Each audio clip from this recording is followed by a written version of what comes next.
Okay, it's been a hot minute, everybody. We're back with Danny Boy behind the lens. Second week of prep. Nothing really that interesting. So, got back from Australia.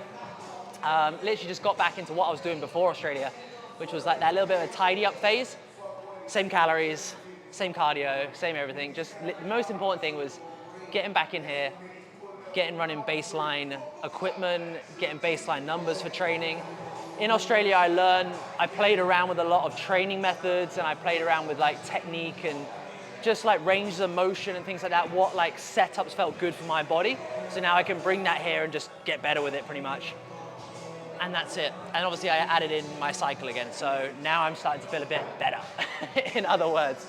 But yeah, we're just gonna go through legs and we're just gonna chat shit. That's what me and Dan do best. So we're gonna start with calves, because if you do calves at the end of your workout, you'll have shit calves, like I did for so long.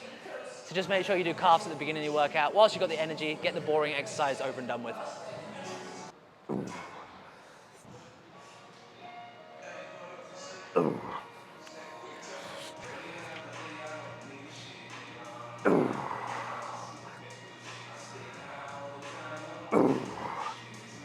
Oh, the thing is, no one tells you that stuff about running a business, do they? Just, you never get a handbook being like, this is all the shit that you have to deal with running your own business. But I'm gonna exaggerate why I do calves to start off with. Just purely because I used to do them at the back end of legs all the time. And by that point, you're fatigued, you're tired, and you just don't wanna do a shit exercise. And, well, I shouldn't say shit exercise, but it is. But when you're fresh, when you're good, when you've got some energy, just get it out of the way. And honestly, doing the kind of that ankle flexion helps so much when you go into squatting on leg press to kind of get that blood flow into the calf and into the ankle. So put calves at the front of your workout. And then you'll see me do this a lot. I'm just gonna be walking in between sets a lot because if you're trying to lose fat, just walk between your sets. Just stay moving. Instead of people sat down on their phone just fucking doing this, so just move a little bit in between your sets. It's surprising, man. It's just the little things. Little things. Don't be a lazy bitch and sit on your ass between sets. If you need to lose some fucking body fat, that's what it comes down to. Just go for a mooch. We'll go for that second set in a bit.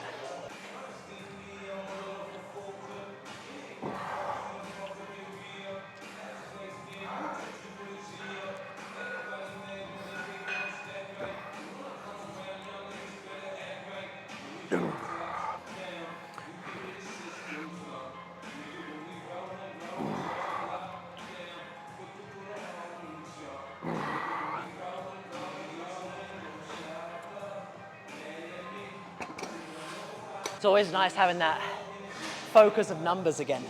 Not that you should always like fucking base everything off numbers, but the reality is like, if numbers go up, it's fact that things are improving. A bit like if your salary goes up. Same thing. The arm does this, do you know what I mean? So it's like, how much can you really say about any movement? Like, can't really reinvent the wheel at all. Yeah. Yeah. And there's nothing wrong with that, because like, all you regurgitate is the same thing, but you just might say in a different tone of voice or like a different way of explaining it. It clicks with someone. That's literally it. Being a calf, being like, okay, it's up and down. And then how do you explain up and down to someone? Eventually it'll click. Yeah, exactly, yeah. That's it, stretch and squeeze. All right, last one here.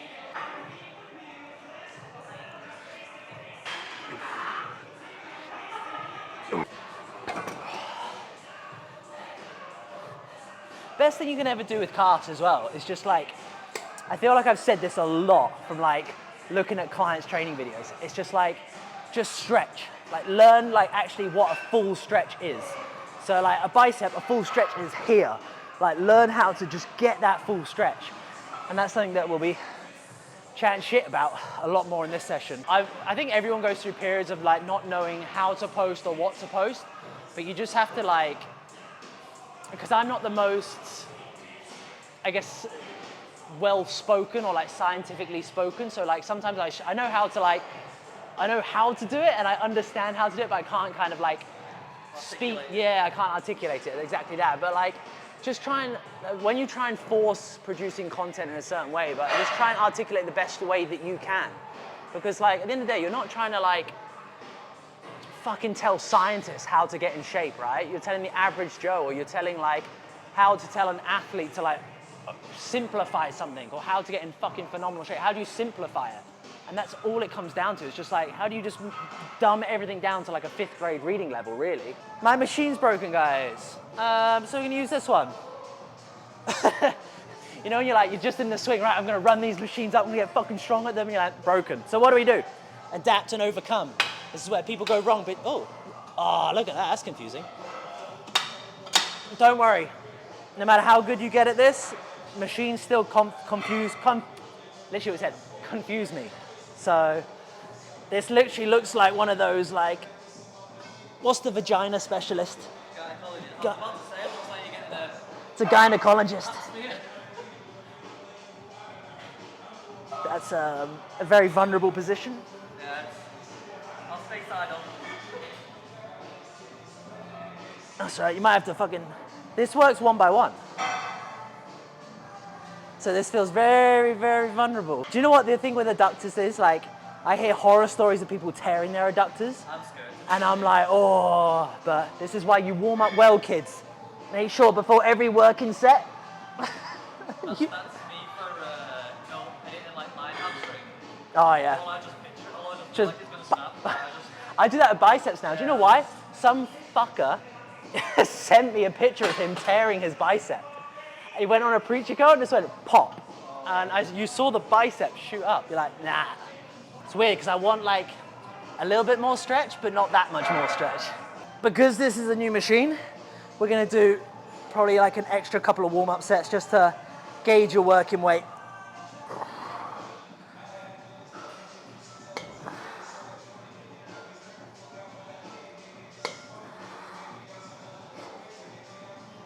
Adductors, 2 sets. We normally do like an 8 to 10 and then like a 10 to 15. But I'm probably just gonna run this like a standard like 8 to 12 just because it's a new machine. Never run it before, so if you've never run a machine before, or if it's new to you, just simply take it till failure, like you should do with anything. It's that simple. The only thing you can overcomplicate is how to get in it. And this is the complicated part. I'm gonna start with the left leg. Feel a bit more stable doing that. Yeah, there we go.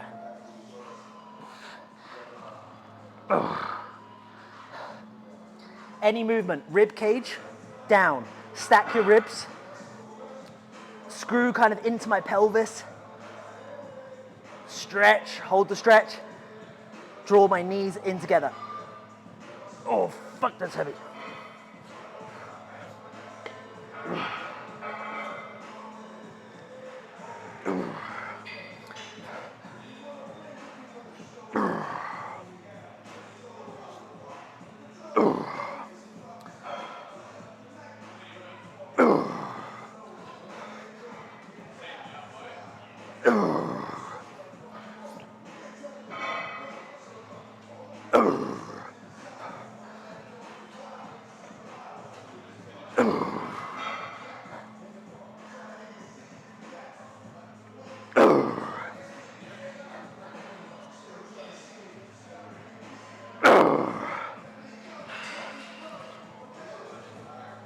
The longer you train and you're very open-minded, and to be honest, the length of time that I worked with my coach, you really start to find out how exercise selection plays like a huge role in your performance. So I do calves and adductors at the beginning of the workout, purely because it's almost like it's like a mobility thing.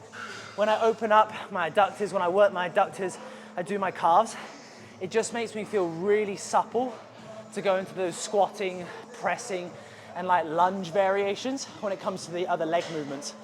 And it's just nice to get like the hips, the ankles, just blood flow. So exercise selection really does fucking matter. Like any machine's gonna be personal preference. I just like the idea of a cable because the cables, it's always got tension. Whenever you're using a free weight or like a plate loaded thing in some form, there's gonna be a point where there's dead weight. So you've lost the tension in that dead zone. I just prefer kind of like, certain things I prefer to use plate loaded. but like for a quad extension or like a hamstring curl, like I like having that constant tension. I don't think it'll have to get too much aggressive, to be honest. Like, you know, when you're like really optimistic at the beginning of prep, you're like, it won't have to be that bad. Doing an hour and a half a day. Thing is, last time I only got up to 45. Oh, yeah, that's all right. Yeah, and I was doing that maybe 7 days a week. Yeah. I'd rather cardio than steps. Yeah. I fucking hate steps. Steps are so boring. I don't mind steps being at 10,000. Go any higher, I'm like, that's. Yeah, it's boring. I actively have to go out my way then. Let's go.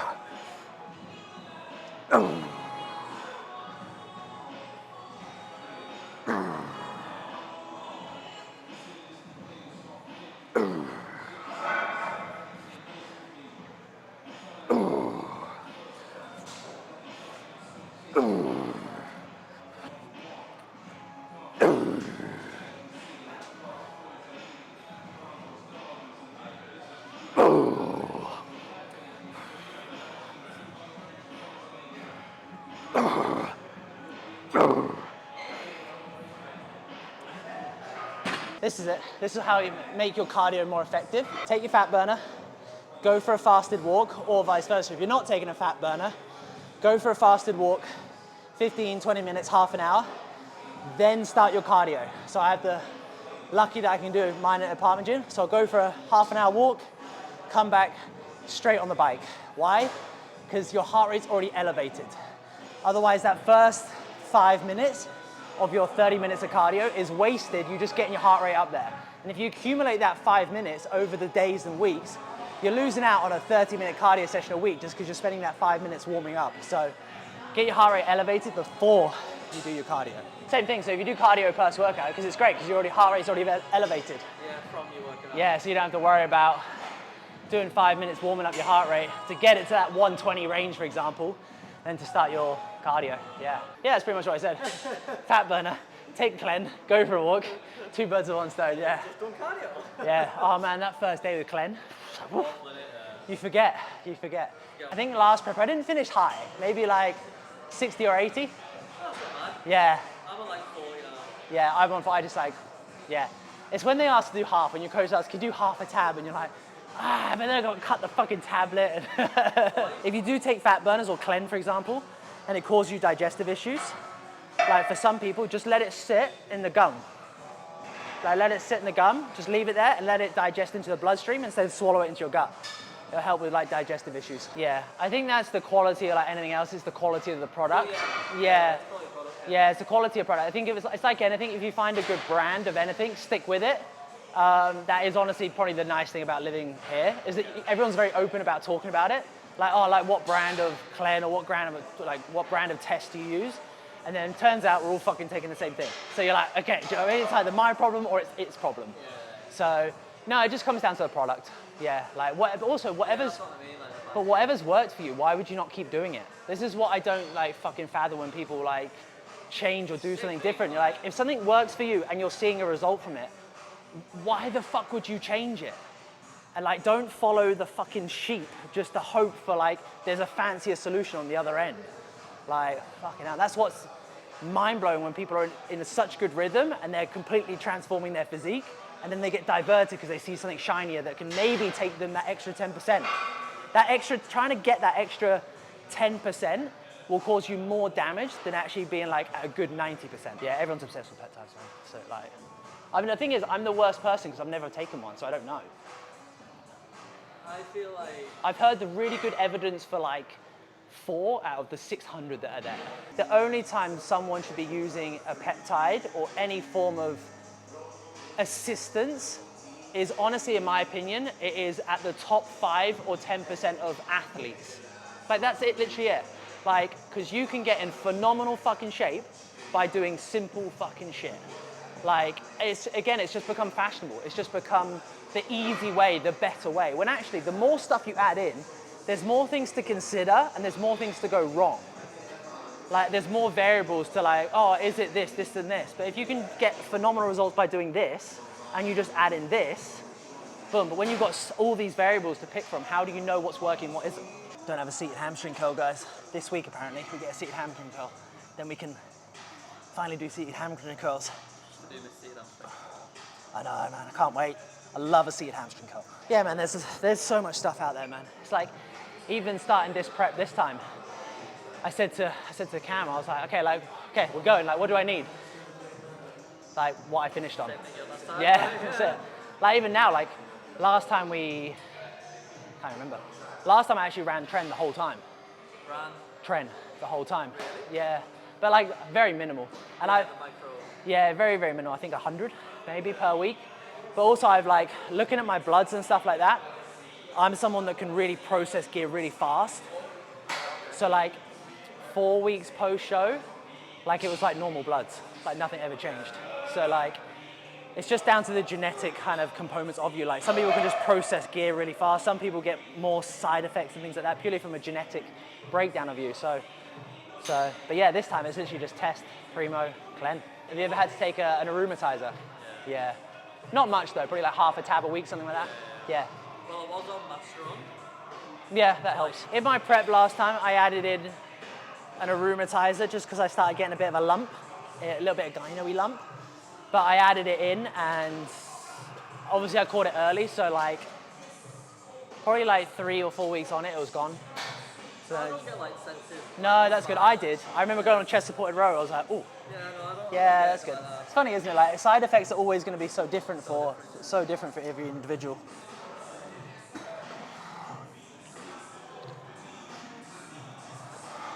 Let's do it. Working set.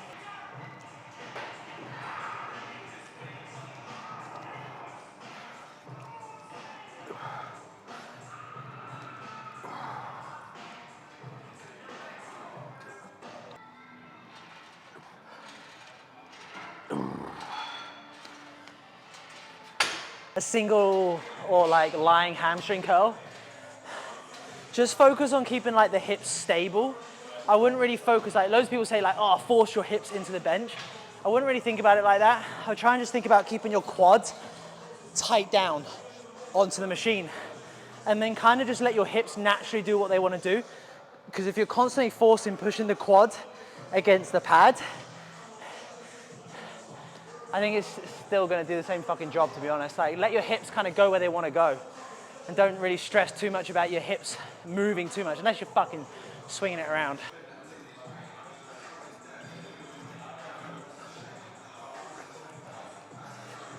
The Hydromax, most underrated product in the world. It's probably not underrated now. So fucking good, bro. If your body is 60-70% water and a muscle is 60% with water, like it needs the minerals to stay full to function. So like just water alone doesn't hydrate you. You need the minerals to do so.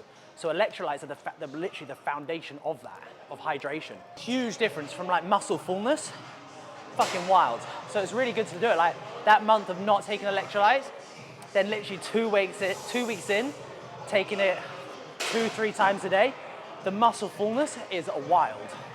Yeah. That and like little things like creatine. Did take creatine for a month. Creatine, things like that. Like the real fucking simple supplements that have so much backing of them, scientific backing, work so well. I literally use Australia as like, I use it as like detox. Because I don't pin, I don't do anything. No, literally just nothing goes in. So like, it feels really nice, but it's good again, like doing stuff like the extremes, I learned so much. Like when I come off cycle, the amount of inflammation I drop from cycle, I get fucking lean fast. Like it's insane. So like when things don't go well, like if you get an injury and you're forced to adapt around it, how much you learn from having that problem or having that injury allows you to like make fucking leaps and bounds forward because you've gained so much more experience and things like that and how to adapt and how to overcome. Yeah, that's why like when people see those failures, like failures are just fucking pushing in the right direction. It's great.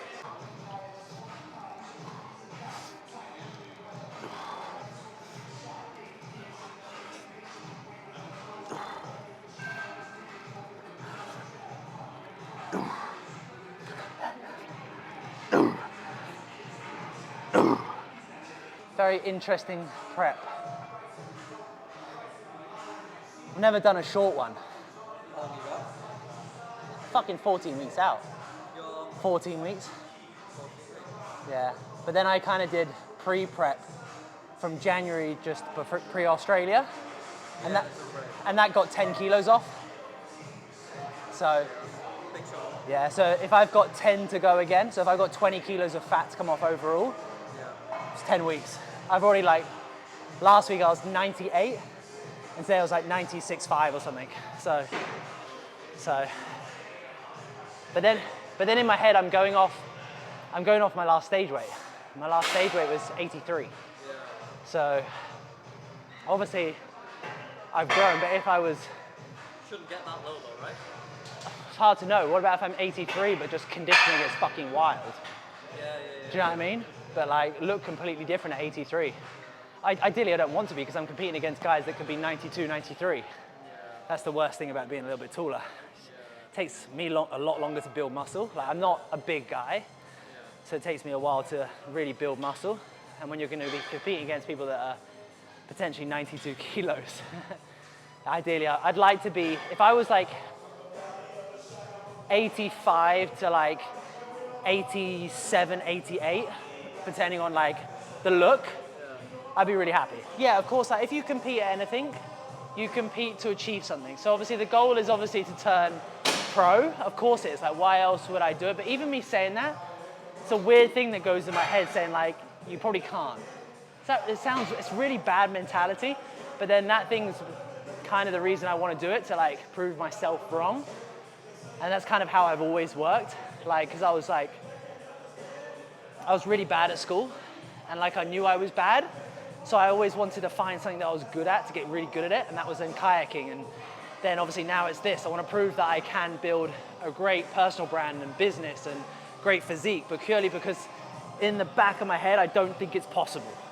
Is that I mean, it's really fucked up. Yeah, because you said oh, is the goal pro card? And I feel like such an imposter to be yeah, of course it is. Yeah, in my head, I still don't think I can. But I also know I can because anything's achievable, right? And it might take me longer, it might take me whatever. Will it change my life? No, of course not. That'd be a great milestone. But then once, I think, because I know a lot of pros and I've been a professional athlete, I know what happens when you turn pro. Fuck all. And you are literally the beginner all over again. You are the runt of the litter. So you have to build your way up. And how badly do you really want something, technically, at the end of the day? Especially when it comes to bodybuilding, you have to think it can be a part of your life, but you got to think even we were talking about just gear and stuff like that, how much are you willing to do to an extent? You do have to ask that question, because you'd be very naive enough to think, oh, they do it with nothing. It's you know what I mean? It's such a hard question, isn't it? Ronnie Coleman clearly doesn't have any regrets. And when you hear him talk about podcasts, he regretted they didn't do one more rep with 600-pound squat. Yeah. And you're in a wheelchair, bro. But also when you're the best, he is the best.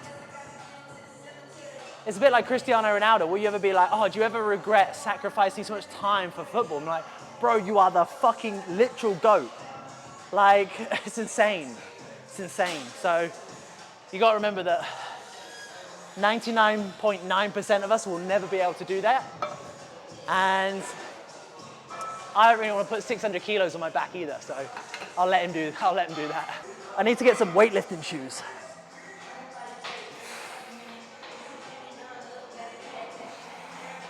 Oh, see, my ankles feel good.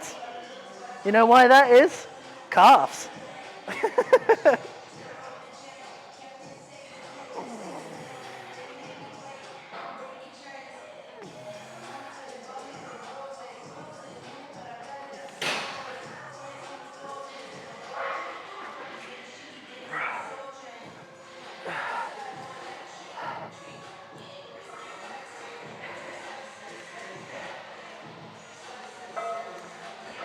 Why you can't build phenomenal legs is because you can't do this. You can't squat deep. As soon as you learn to squat deep, to do anything with phenomenal range, your physique will respond.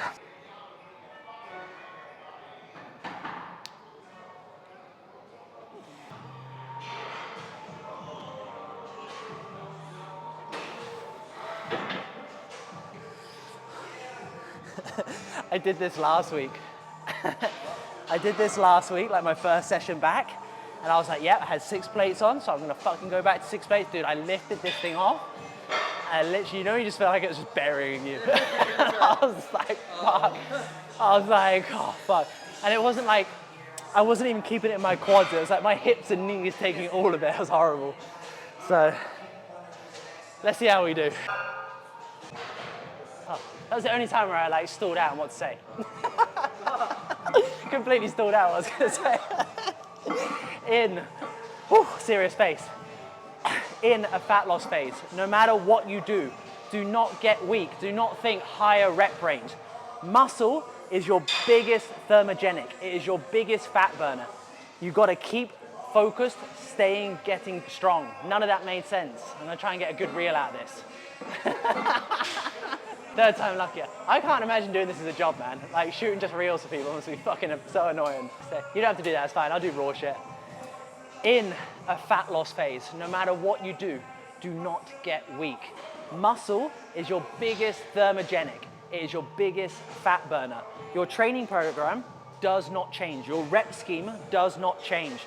The goal in a fat loss phase is still to progress, and even then, maintain the weights, maintain the execution.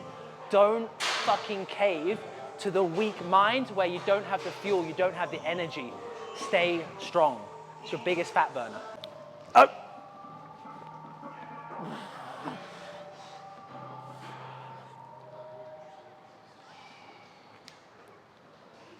Oh. Oh. Oh. Oh. Oh. Oh. I'll take that. That's good. Oh. I'll take that. That was good. A lot better than last week. You can always tell from that first rep. It's like, if you make that first rep good, the rest of the set will be smooth. That was 6. I'll say that. 5 plates.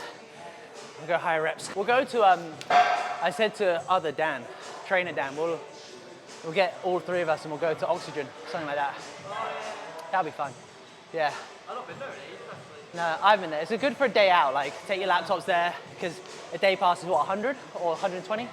Maybe more. 57. Oh, is it? Okay, yeah. So it's worth going for the day, because then we can take laptops and work there, hotspot our phones and stuff like that. And then, because then you got pool and stuff like that, you can hang out afterwards. It'd be a good like boys' day out, like on a Friday or Saturday or something.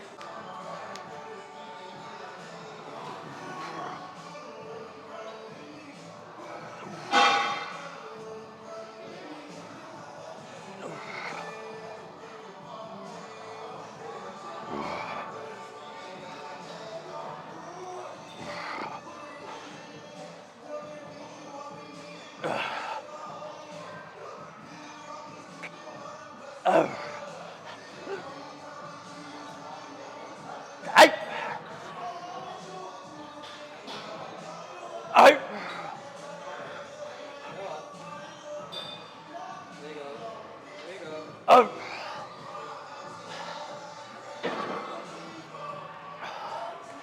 Whew. We're contemplating another rep there.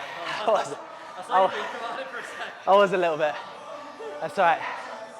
I'll take it. Good progress from last week still. Rep up on each, and it just moves so much better. Progressive overload gets thrown around way too much, man. Like, it's such a generic fucking term. I always try to look at progressive overload in 2 chunks. So we have the overload, which is like reps and weight. Naturally, that will just go up with time, years of time. The biggest thing I think you should focus on is the actual progression, execution, intensity, range of motion, tempo. That's honestly that makes up the biggest chunk versus this. And when it comes to body transformation and physique development, you're gonna get way more result, way more body stimulus from focus on progression more than you are just that overload all the time.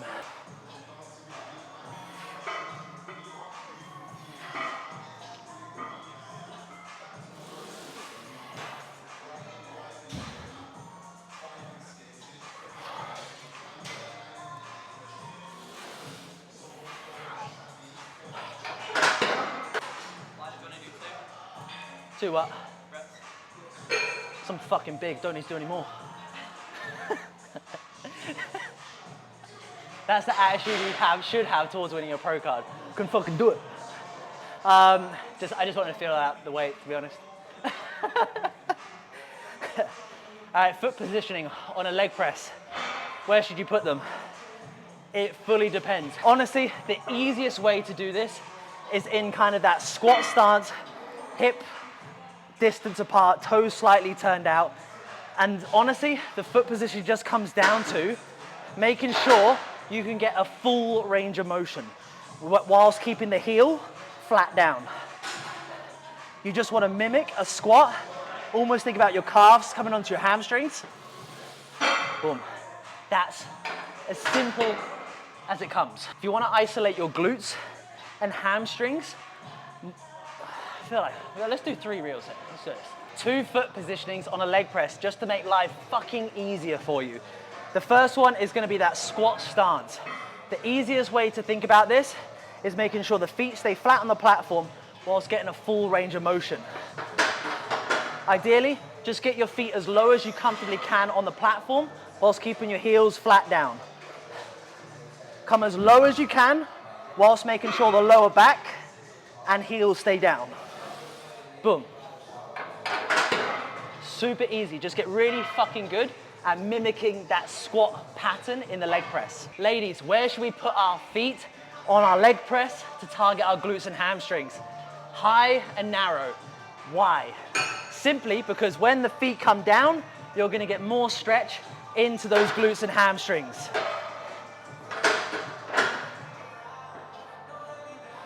Simple focus. Let the knees track towards you, feet in a neutral position. Let the knees come as low as you can. I want to get a big stretch into this glute and hamstring. Come as deep as you comfortably can. And then from there, think about your hamstrings and glutes squeezing, contracting to press them up.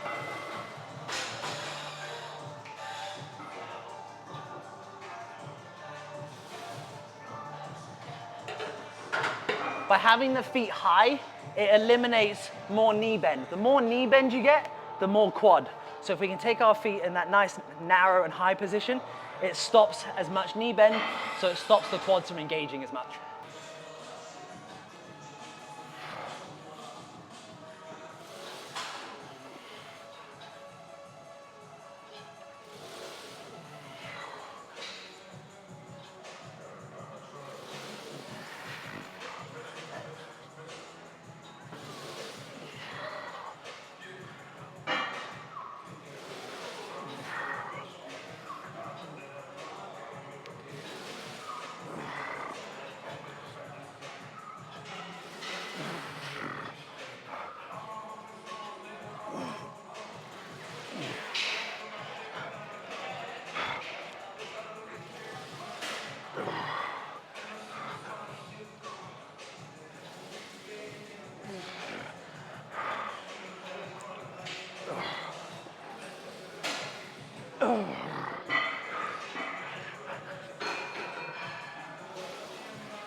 Friday, yeah.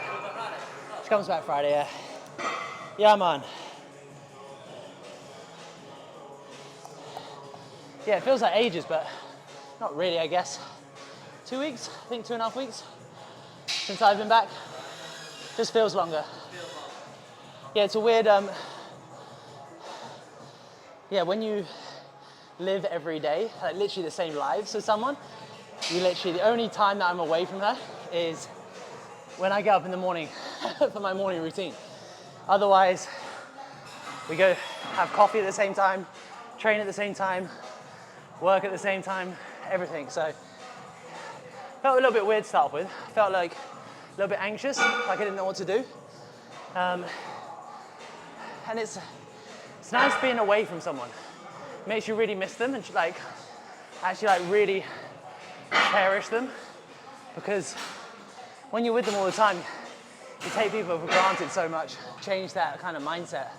Be like, I'm gonna have a fucking good session. I'll make it good.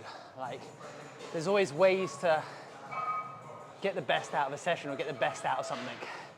Like, even when you're tired and you just don't fucking want to, like, they're most of the time the best ones, like you've had in the past. It probably will be. Yeah, be a good session. It's just, it's so like, but it's the way that, They always seem to be the strongest. yeah, just the way that we speak to ourselves is like, it doesn't, we all say fucking negative shit to ourselves, like real negative dark shit to ourselves sometimes. Yeah, but honestly I am the same, like I said earlier, like in the back of my head I'm constantly an imposter, like trying to achieve this fake dream. I did it on my stories this morning. You know when coaches go like start the week off strong with a Monday workout, and they're a full-time coach. I'm like, it's your fucking job. I'm like, what, do you think you like got badges of honor because you've done a workout? I'm like, most people go to the office for 6 hours a day. Like your office is here for 2 hours, 5 days a week. I'm like, it's not starting the week off strong. You don't have to be an inspiration to your clients that way. I will only say this because I've fucking done it in the past, is when you see like a coach, a fitness icon, an influencer, whatever it is, when you see their morning routine, when they like take their, like it says the timestamp, see if that picture pops up again next week, the week after, the week after. They just have to get up once in order to have that fucking timestamp. So just be mindful of the shit you see online is not fucking real. I'm all for like being an inspiration and being a role model when it comes to health and well-being, but like it should be your life. Like health and fitness should be everyone's life in my opinion. Don't get me wrong. Lifestyle. Yeah. Don't get me wrong. The only thing you do. Yeah. Don't get me wrong. I don't expect anyone to train, eat, have the routine that I have, because it's like I want to be like again, a professional bodybuilder. Do you know what I mean? So it's like I don't expect people to do that, and it's unrealistic as well. And it's unrealistic for me. Like you have to even remember a prep scenario is 15 weeks. The rest of the year, I'm not fucking doing this. Like, do you know what I mean? There's certain foundations that remain the same, like a morning routine, but it won't be 5 a.m. cardio, vacuum, things like that. I'm like, no, it'll be 6 a.m. and it'll be a walk. Like, just, yeah, fucking, the industry is like, I'm glad now because I have a small Instagram account, so I don't see anything nowadays, and I really want to kind of keep it that way. It's quite nice, but man, the amount of like, I think it is a lot of time people have to post that stuff to give them like validation that they're enough. And like, yeah, but to be fair, I was guilty of that. I posted shit like way back when like I wanted to like be impressed, yeah. And like, and thank God that account's gone, right? And me trying to impress now, I don't think I can do 6 plates either. But again, it's how we speak to ourselves. I'm gonna be able to do 6 reps, I'm gonna be able to get 8 reps. Fake fitness coach. because my arms are shit, so I have nothing. So if I can't do this, unfollow me. I'm a failure. Get it.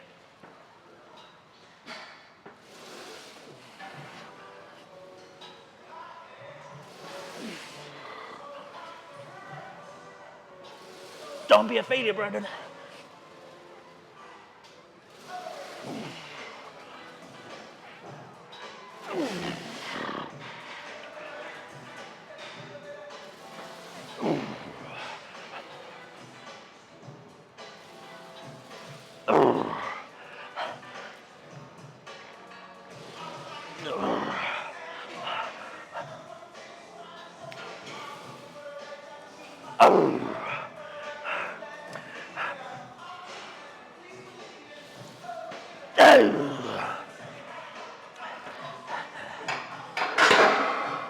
Good.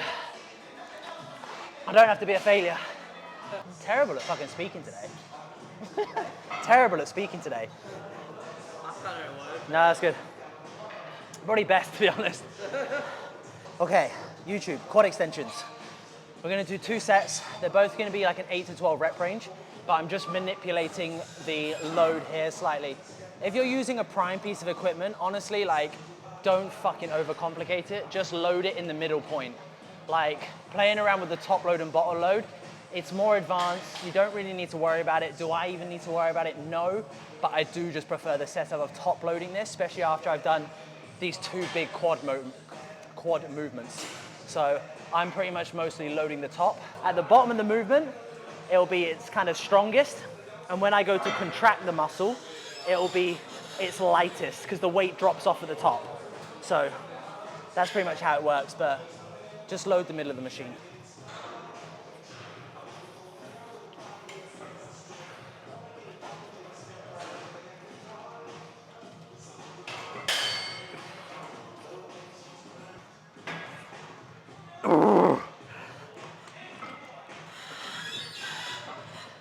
You bitch. If you've overshot the weight, so for example, you're doing 2 sets of 8 to 12, like for me just then, I did 12 reps on that first set. I technically know that next week that first set can be heavier because I'm about to do exactly the same weight for my second set. So like when I go into legs next week, that first set can be heavier and then the back off can actually be this week's first working set.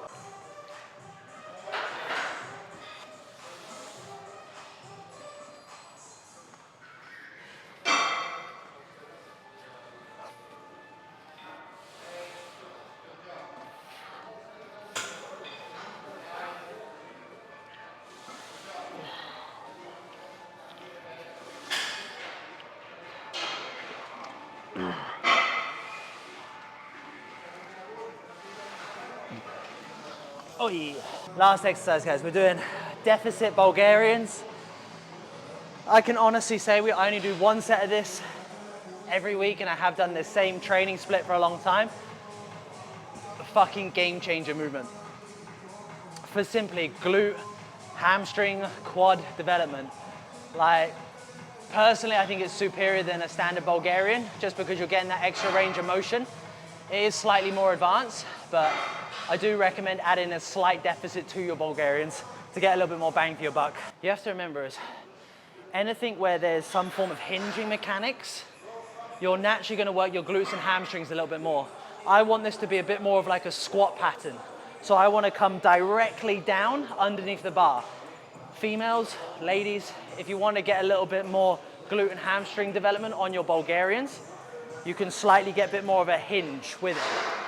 But for me, I want to get that full leg development, so I'm just going to come in a vertical plane.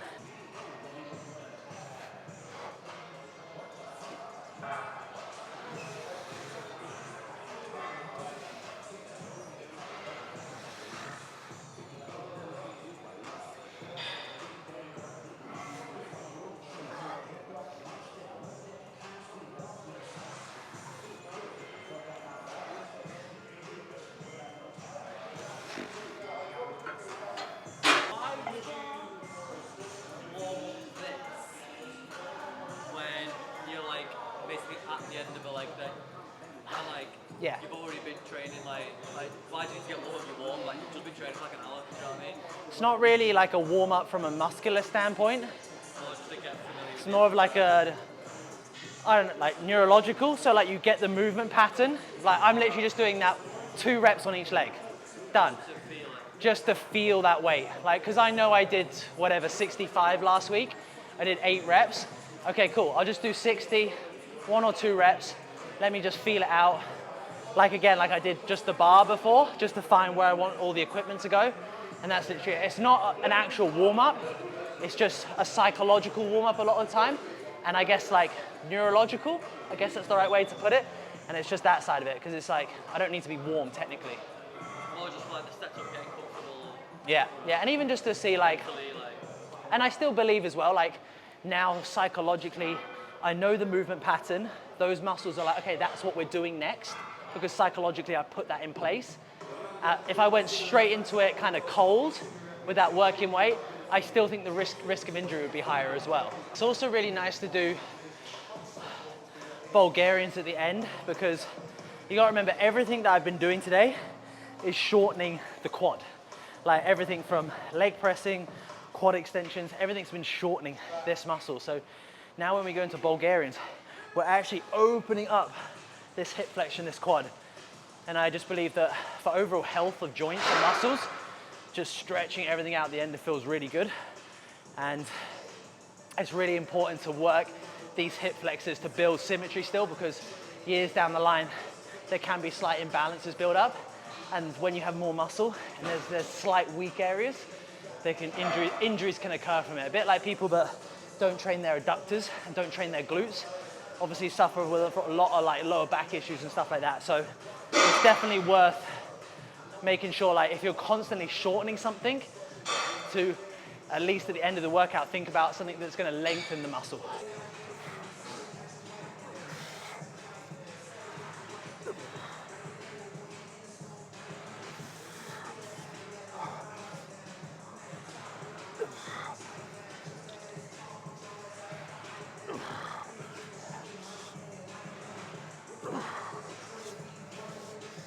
That's game, guys. First, a lot of glitches with my speaking, but we're back. We're back on YouTube with Dan is the most important thing. We'll get training all filmed throughout this prep. So yeah, that's everything. Just keep you updated along the way, and that's all I've got to say. Want to add anything, bruh? Leave a like, comment, subscribe. Any questions, comment, and he'll answer it in the next one. Yeah, Dan can do all the clickbait marketing shit. Like, comment, subscribe, and we'll see you in the next one.